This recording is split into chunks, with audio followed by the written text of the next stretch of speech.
Finally नल की MCU में entry का रास्ता खुल गया है। डेडपूल एंड वुल्वरीन का सेकंड पार्ट आ रहा है और थंडरबोल्ट्स का एवेंजर्स डूम्सडे से एक बहुत बड़ा कनेक्शन होने वाला है। इन सारी एक्साइटिंग अपडेट्स पर जल्दी से एक एक करके बात कर लेते हैं। हेलो गाइस, मेरा नाम है हिमांशु, वेलकम टू बज़बीन। एक ऐसी आर रेटेड मूवी जिसकी मार्केटिंग में रायन रेनॉल्ड्स और ह्यू जैकमैन से लेकर पूरे मार्वल ने पिछवाड़े का पूरा दम लगा दिया, जिसने आर रेटेड होते हुए भी $1 बिलियन प्लस की कमाई करी। ऐसी सक्सेसफुल जोड़ी को मार्वल बिना निचोड़े छोड़ देगा क्या? नहीं ना।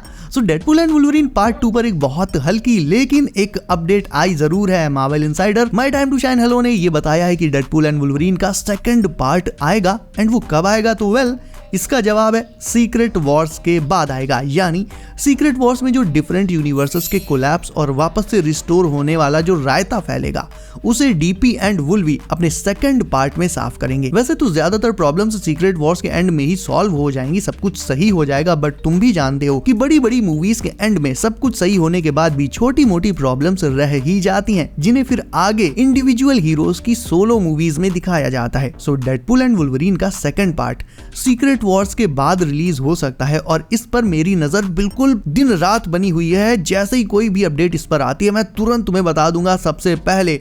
और अब नल एमसीयू में कैसे आएगा, इसका जवाब भाई कहीं किसी को नहीं मिल रहा था, बट फाइनली आज तुम्हें इसका आंसर पता चल जाएगा। एंड अब जो मैं तुम्हें बताने जा रहा हूँ वो बहुत बहुत ज्यादा क्रिटिकल एंड बहुत मजेदार भी है। एंड हाँ, ये चीज अभी कोई 100% कंफर्म नहीं हुई है, बट इसे सुनने के बाद तुम्हारा दिमाग हिल ना जाए तो तुम कहना, और सीरियसली तुम कहोगे कि हाँ, यही एक रास्ता है नल को प्रॉपर्ली एमसीयू में लाने का। देखो, वेनम द लास्ट डांस अगर तुमने देख लिया तो तुम्हें पता होगा कि नल फिलहाल कैद में है और उसकी आजादी की चाबी यानी कोडेक्स वो वेनम के साथ डिस्ट्रॉय हो चुका है। वेनम मर गया और कोडेक्स डिस्ट्रॉय हो गया। ये कोडेक्स तब बनता है जब वेनम सिम्बियोट का लाइफ फोर्स किसी ह्यूमन के, किसी इंसान के लाइफ फोर्स से जुड़ जाता है। यानी वेनम और उसके होस्ट के लाइफ फोर्स जब जुड़ जाते हैं तब जाकर कोडेक्स तैयार होता है।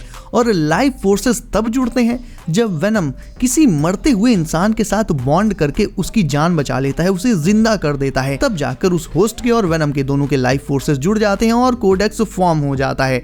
अब तुम एक सेकंड के लिए रुको और सोचो, नल इतने टाइम से कैद में है, बहुत लंबे टाइम से कैद में है, और उसके आजाद होने का सिर्फ और सिर्फ एक ही रास्ता है, कोडेक्स। अगर और कोई भी रास्ता होता तो नल अब तक उस रास्ते के थ्रू आजाद हो चुका होता, बट नहीं, वो अभी भी कैद में है, जिससे ये प्रूव हो जाता है कि उसकी आजादी का सिर्फ एक रास्ता है, वो है कोडेक्स। एंड अब तो वो भी नहीं रहा, मतलब अब तो कोडेक्स भी नहीं रहा।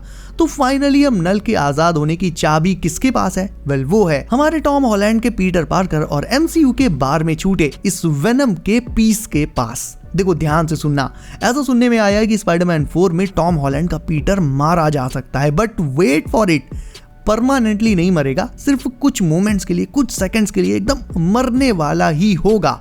और उसके मरने के ठीक कुछ सेकंड्स पहले एमसीयू का ये वेनम पीस पीटर के साथ बॉन्ड करके उसकी जान बचा लेगा, जिससे उसकी जान तो बच जाएगी एंड अगेन एक नया कोडेक्स एमसीयू में फॉर्म हो जाएगा। ठीक उसी तरह से जब वेनम के पहले पार्ट में वेनम ने एडी की जान बचाई थी और कोडेक्स फॉर्म हो गया था, एडी तब बिल्कुल मरने वाला था, उसी तरह से पीटर की जान वेनम जब एमसीयू में बचाएगा तो एमसीयू में कोडेक्स फॉर्म हो जाएगा। अब कुछ समझ आ रहा है ना कैसे नल एमसीयू में आएगा? जैसे ही पीटर और वेनम का ये नया कोडेक्स एमसीयू में बनेगा, नल को तुरंत ही ये बात पता चल जाएगी और वो ट्रिगर हो जाएगा इससे। लेकिन यहाँ पर तुम अगर सोच रहे हो कि नल तो सोनीवर्स में है तो उसे एमसीयू के कोडेक्स का पता कैसे चलेगा? तो हाँ, स्मार्ट तो हो तुम। और तुम्हारे इस सवाल का जवाब है हाइव माइंड। वेनम ने एडी को बताया था कि सारे सिम्बियोट्स के दिमाग हाइव माइंड के थ्रू कनेक्टेड रहते हैं और एक सिम्बियोट अपने दूसरे यूनिवर्स के वेरिएंट की मेमोरीज को देख सकता है, जान सकता है। इसीलिए वेनम जब एमसीयू में आया था तो टीवी पर स्पाइडरमैन को देखते ही ऐसे ट्रिगर हो गया था जैसे उसका कोई दुश्मन उसके सामने आ गया हो।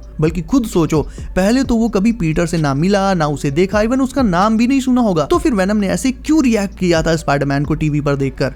वो इसीलिए क्योंकि वेनम हाइव माइंड के थ्रू ये जानता है कि कई सारे जो दूसरे यूनिवर्सेस में वेनम्स हैं, दूसरे यूनिवर्सेस के जो वेनम सिम्बियोट्स हैं, उन्हें स्पाइडरमैन ने ही मारा है। फॉर एग्जांपल, टोबी मैगवायर के स्पाइडी ने अपने यूनिवर्स के वेनम को मारा था और कहीं ना कहीं ऐसा दूसरे कई सारे यूनिवर्सेस में भी हुआ ही होगा। सो हाइव माइंड के थ्रू अपना वेनम ये जानता है कि स्पाइडरमैन उसका आर्च नेमेसिस है, उसका सबसे बड़ा वाला दुश्मन है, और नल वो तो वेनम का भी बाप है, तो ऑब्वियसली जो चीज वेनम को पता होगी वो नल को तो पता ही होगी ना। ऐसे में कोडेक्स चाहे सोनी वर्स में क्रिएट हो या फिर एमसीयू में या लिटरली किसी भी दूसरे यूनिवर्स में, फर्क नहीं पड़ता, कोडेक्स के क्रिएट होते ही नल को ये बात पता चल ही जाएगी कि कोडेक्स क्रिएट हुआ है, और ये भी पता चल जाएगा कि किस यूनिवर्स में कहां पर क्रिएट हुआ है।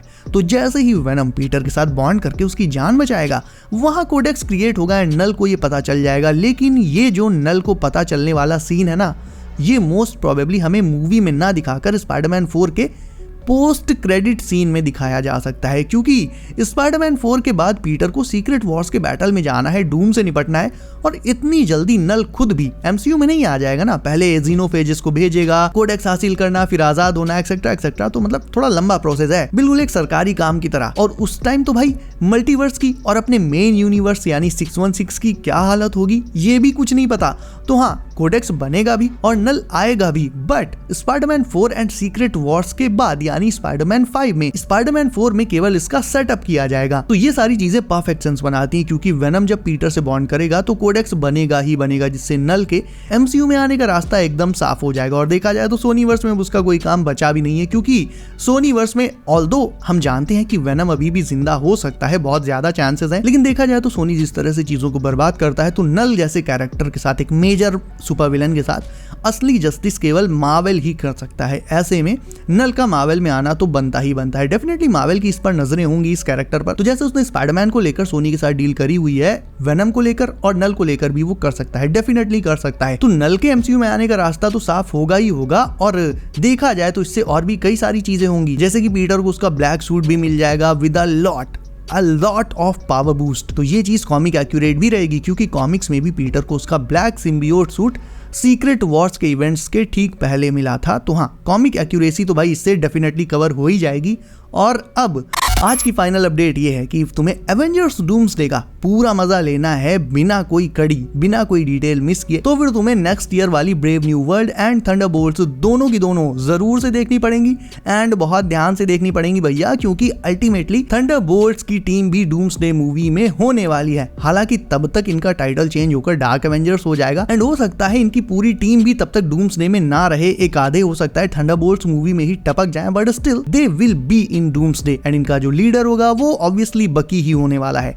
अब यहाँ पर बहुत सारे अमेजिंग सिनेरियोज भी बन रहे हैं, क्योंकि तुम जानते हो सैम और बकी, इन्हें भाई वॉकर से बहुत नफरत है। वॉकर ही वो बंदा है जिसने कैप्टन का नाम खराब किया, उसकी शील्ड से एक इंसान को मार डाला, शील्ड में खून लगा दिया। ऐसे में बकी और सैम का रीयूनियन और फिर उनके टीम में जब वॉकर आएगा तो कैसे ये दोनों उसको झेलेंगे, ये देखना बहुत ज्यादा मजेदार होगा। इवन ट्रेलर में ही हमें वॉकर और येलेना के बीच फाइट सीन्स दिखाए गए हैं, एंड ट्रेलर में ही बकी को देखकर वॉकर के तो भाई तोते उड़ गए थे। तो आगे ये सब चीजें कैसे एक टीम में बदलती हैं डूम्सडे एंड सीक्रेट वॉर्स में, ये देखना बहुत ज्यादा मजेदार होगा। एंड ट्रस्ट मी, ये सब कुछ इतना भी आसान एंड सीधा सा नहीं होने वाला है, क्योंकि थंडरबोल्ट्स टीम में जितने भी लोग हैं, ज्यादातर उनमें से कोई भी एक दूसरे को पसंद नहीं करता है, केवल रेड गार्डियन और येलेना को छोड़कर। ऐसे में इनका एक टीम की तरह फंक्शन कर पाना, वो भी डूम्सडे जैसी मूवी में एक इतने बड़े मल्टीवर्सल थ्रेट के अगेंस्ट, ये काफी मुश्किल टास्क होगा। तो कहने का मतलब ये है कि brave new world and Thunderbolts ये दोनों मूवीज डूम्सडे से कनेक्ट करेंगी, एंड अगर तुमने इन्हें मिस कर दिया तो अल्टीमेटली तुम डूम्सडे की भी कुछ एक डिटेल्स को, सब नहीं कुछ एक डिटेल्स को मिस कर दोगे। सो अगले साल इन्हें देखना मत भूलना। बाकी इनके ब्रेक डाउन से लेकर अपडेट से लेकर explanation, hidden details, Easter eggs, वो सब मेरे पे छोड़ दो। बस वीडियो को लाइक करके चैनल को कर लो सब, नोटिफिकेशन कॉल पर डालना बिल्कुल मत भूलना, ताकि आने वाली एमसीयू अपडेट्स तुमसे कभी भी मिस ना हो। एंड ट्रस्ट मी, मेरे पास अभी बहुत सारी तगड़ी एमसीयू अपडेट्स हैं जिन पर वीडियो बस बन ही रही है। तो बी सेफ गाइज, अपना ख्याल रखिए आप। मेरा नाम है Himanshu, and as always I will see you in next one.